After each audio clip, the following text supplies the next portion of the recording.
Müxalifət lideri Əli Kərimli Azərbaycan siyasiləri arasında beynəlxalq mətbuatın diqqətini ən çox çəkən siyasətçidir. Son bir il ərzində Ukrayna və Gürcüstan mətbuatda onun müxtəlif geosiyasi problemlərlə bağlı yazılarını tez-tez dərc etməyə başlayıb. Dünən Əli Kərimlinin növbəti yazısı Ukraynanın ən məşhur ingilis dilli qəzeti olan Kyiv Post qəzetində çap edildi. Daha sonra isə həmin yazını Ukraynanın daha çox oxunan qəzetləri arasında olan Obozrevatelь saytı Rus və Ukrayna dilli auditoriyaya da yaydı. Cənubi Qafqazın Barıt Kəlləyi adlı bu yazı Yekaterinburqda baş verən məlum hadisələrdən əvvəl yazılsa da, postsovet məkanında Rusiyanın təsiri və mümkün fəsadları barədə geniş təhlildən ibarətdir. Düşünürəm ki, Azərbaycan saatının izləyiciləri bu analitik yazını dinləsələr fayda var. Nələr var bu yazıda? Yaxşı ki, İsrail-İran müharibəsində atəşkəs tez əldə olundu. Dünya ictimaiyyətinin diqqətinin bu savaşa cəlb olunmasından istifadə edən Rusiya, Ukraynaya qarşı açıq, Cənubi Qafqaza qarşı sürünən işğalını genişləndirməkdədir. 2 həftə İsrail-İran savaşı beynəlxalq mətbuatın bir nömrəli xəbəri oldu. Haqlı olaraq bütün dünya bu savaşı və onun nəticələrini müzakirə edir. Savaşın indiyə qədərki nəticələrinin qiymətləndirilməsi ilə bağlı mübahisələr yəqin ki, hələ bir müddət də davam edəcək, ancaq əksəriyyət başa düşür ki, İranın nüvə proqramı çox ciddi zərbə aldı, ən azı bir neçə il müddətinə geri atıldı. İranın hava hücumundan müdafiə qüvvələri ballistik raket potensialı, aviasiyası sarsıdıcı zərbələr aldı. Aydındır ki, İranın savaşdan sonraki hərbi gücü, regional nüfuzu və çəkindiricilik imkanı savaşdan əvvəlki ilə müqayisədə xeyli zəiflədi. Üstəlik 12 günlük müharibə dövründə Rusiya İran üçün də etibarlı müttəfiq olmadı. İranın güclü strateji tərəfdaşı İran üçün talih yüklü savaş günlərində ona yalnız bəyanatlarla dəstək verdi. Məhz bu səbəbdən 12 günlük savaş Rusiya-İran strateji tərəfdaşlığını da xeyli zəiflətmiş oldu. Beləliklə, uzun müddətli maraqlar baxımından 12 günlük müharibə Rusiyanın özünü də zəiflətdi. Onun əsas müttəfiqlərindən olan İran həm zəiflədi, həm də Rusiyadan məyus oldu. Rusiya ilə bağlı gözləntiləri doğrulmadı. Ancaq bu saydıqlarımız İsrail-İran savaşının Rusiya üçün uzun müddətli nəticələridir. Savaş günlərində isə Rusiya ondan qısa müddət üçün olsa da bir neçə istiqamətdə faydalanırdı və hələ də faydalanmaqda davam edir. Əvvəla dünya ictimaiyyətinin diqqətinin İsrail-İran savaşına cəlb olunmasından istifadə edən Rusiya, Ukrayna torpaqlarının işğalını və Ukraynanın dinc şəhərlərinin bombardmanını genişləndirməyə çalışır. Hazırda Rusiya hətta özünün də Ukrayna ərazisi kimi tanıdığı Sumi və Dnepropetrovsk vilayətlərinin ərazilərini işğal etməyə çalışır.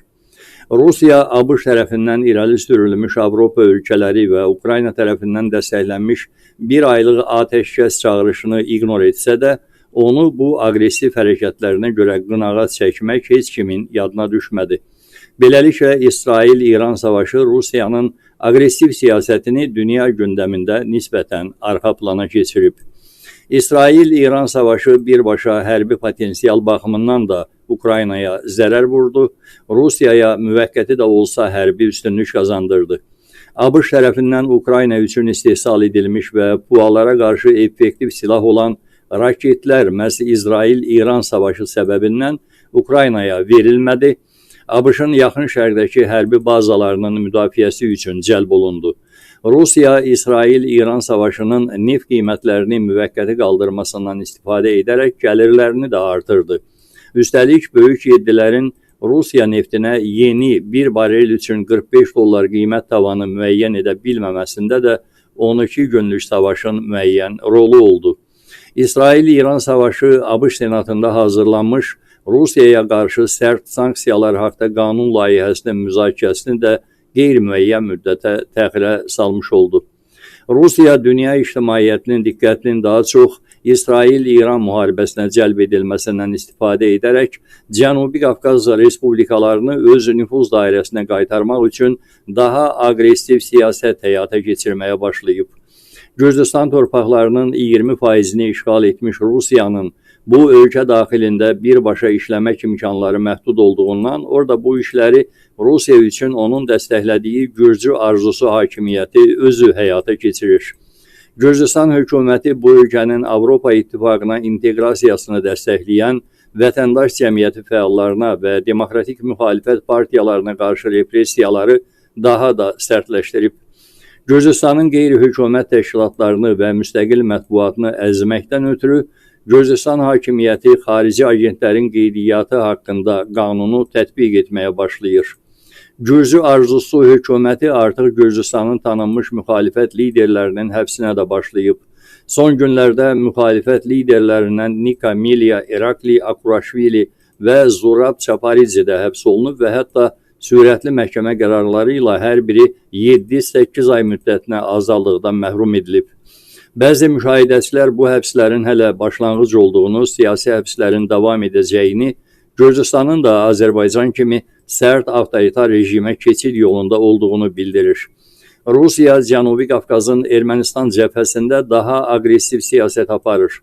Aydın şəkildə görünür ki, Rusiya Cənubi Qafqazda daha böyük və bir mənalı uğura məhz Ermənistanı öz nəzarətinə götürməklə nail olmaq istəyir. Ermənistanın Avropa İttifaqına inteqrasiyasına çalışan Paşinyan hökumətinə qarşı təzyiq və təxribatlar gedərək daha da artırılır. Moskva ilə sıx əlaqələri olan erməni kilsəsi açıq-aşkar Baş nazir Paşinyanın əleyhdarlarına qoşulub. Rusiya anti-Paşinyan düşərgəsinə yeni adamlar cəlb edir. Rusiya və Ermənistanda böyük biznes şəbəkəsi olan Ermənistanın enerji şəbəkəsinin sahibi milyarder Samvel Karapetyan da anti-Paşinyan düşərgəsinə cəlb edilib. Rusiya milyarderi Samvel Karapetyan Paşinyan hakimiyyətini devirməklə hədələdikdən sonra həbs olunub. Onun həbsi Kremli daha da qəzəbləndirib. Putinin əsas sözcülərindən olan Vladimir Solovyov Rusiyanın dövlət televiziyasında Paşinyan və onun rəhbərlik etdiyi hökuməti açıq-aşkar təhqir edib, onları satqın, xəyanətkar adlandırıb, Arsaxı, Azərbaycanın Qarabağ ərazisini erməni separatçıları belə adlandırırlar, Azərbaycana satmaqda ittiham edib. Ancaq belə görünür ki, Paşinyan hökuməti Rusiyanın bu hibrid təhdidlərindən müdafiə olunmaqda qərarlıdır. Baş nazir Paşinyan bəyan edib ki, ölkənin hüquq mühafizə orqanları kriminal, oliqarxik dindarların ölkədə sabitliyi pozmaq və dövlət çevrilişi həyata keçirmək cəhdinin qarşısını alıb. İstintaq orqanı Müqəddəs Mübarizə Hərəkatının lideri Keşiş Baqrat Qalsyan başda olmaqla 14 nəfəri həbs edib. İstintaqın sızdırdığı məlumatlarda iddia olunur ki, çevrilişçilər Ermənistanda hakimiyyəti zorla ələ keçirmək üçün bu yay aylarında əsasən keçmiş hərbçilərdən, polis əməkdaşlarından və idmançılardan ibarət olmaqla hər biri 25 nəfərlik 250 qrup yaratmağı planlaşdırırlarmış. İddia olunur ki, 1000 nəfərdən artıq adam artıq bu qruplara cəlb edilib. Hökumətin qabaqlayıcı həbslərinə baxmayaraq ehtimal edilir ki, hətta son həbslərdən sonra da Ermənistanda Rusiya tərəfindən dəstəklənən qüvvələrin hakimiyyəti zorla ələ keçirmək cəhdləri davam edəcək. Rusiyanın Ermənistandakı 5-ci kolonu təkcə Paşinyana qarşı çıxmır, həm də Azərbaycanla Ermənistan arasında sülh əldə edilməsi perspektivindən də narahat olur. Onlar revanşist şüarlar səsləndirir və Ermənistanda hakimiyyətə gələcəkləri təqdirdə Azərbaycanla Qarabağ uğrunda yeni müharibəyə başlayacaqlarını heç gizlətmirlər də. Beləliklə, Rusiya Cənubi Qafqaz cəbhəsində həlledici zərbəni Ermənistan üzərindən vurmağa hazırlaşır. Ermənistandakı demokratiyadan sui istifadə edərək ona bağlı müxalifət qüvvələrini, mətbuatı, iri biznesi və kilsəni bir araya gətirərək Paşinyan hökumətini devirmək, Ermənistan-Azərbaycan sülhünə mane olmaq və öz nəzarətinə keçirəcəyi Ermənistandan istifadə edərək Azərbaycana təzyiqləri artırmağı planlayır.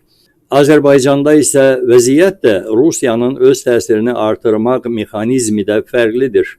Əvvəla bizim ölkəmizdə demokratik yarış, rəqabət mühiti yoxdur ki, Rusiya həmin mühitdən istifadə edib öz 5-ci kolonunu təşkilatlandıra bilsin. İkincisi, burada müxalifət, vətəndaş cəmiyyəti və azad mətbuat İlham Əliyev hökumətinin davamlı repressiyaları ilə xeyli zəiflədilib. Üstəlik, ölkənin bu sərt repressiyalardan sonra da ayaqda qalmağı bacarmış müxalifəti ilk növbədə sədri olduğum AXCP və müttəfiqimiz Milli Şura birmənalı şəkildə Azərbaycanın avrointeqrasiyasından yanadır. Rusiyanın imperiya siyasətinə qarşı aydın və prinsipalı mövqeyə malikdir. Ona görə də Rusiya Azərbaycanın üzərində nəzarətini daha da sərtləşdirmək yolunu Azərbaycanda hakimiyyət dəyişikliyində yox, öz şərtlərini İlham Əliyevə tam olaraq qəbul etdirməkdə görür.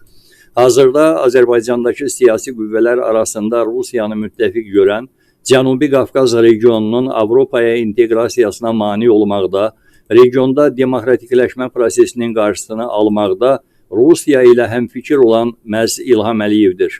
Ancaq Rusiyanın keçmiş SSR məkanını tam olaraq öz nəzarətinə keçirmək siyasəti heç İlham Əliyevin də maraqlarına uyğun deyil.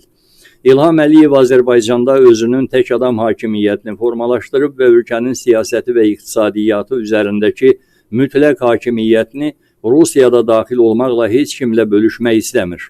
Məhz bu səbəbdən İlham Əliyev Azərbaycandakı Rusiya təsirini Türkiyə, Avropa İttifaqı, ABŞ və Çin təsirləri ilə balanslaşdırmaq istəyir.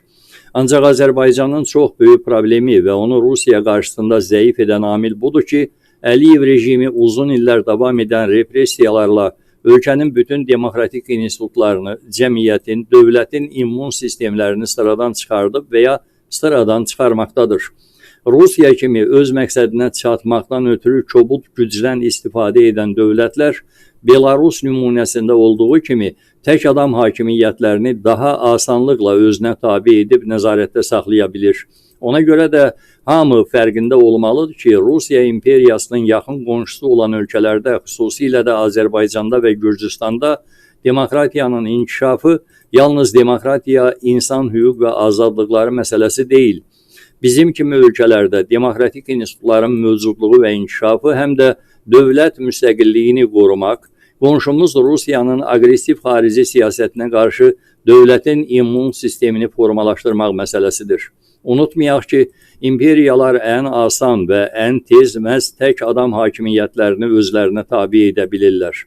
Azərbaycandakı sərt avtoritar rejim və Gürcüstanda formalaşan avtoritar rejim həm də bu dövlətlərin müstəqilliyinə təhlükədir. Yaxşı ki, İsrail-İran savaşında atəşkəs əldə etmək mümkün oldu. İndi dünya sürətlə keçmiş və əsas gündəminə qayıtmalıdır. Ukraynanı Rusiya işğalından qorumaq, Rusiyanın Cənubi Qafqaz regionunu öz nəzarətinə keçirməsinə imkan verməmək, həm də bu məqsədlə Cənubi Qafqazda demokratikləşmə prosesini, insan hüquq və azadlıqlarını müdafiə etmək, ABŞ və Avropadakı bütün gerçək demokratik qüvvələr üçün əsas prioritetlərdən olmalıdır.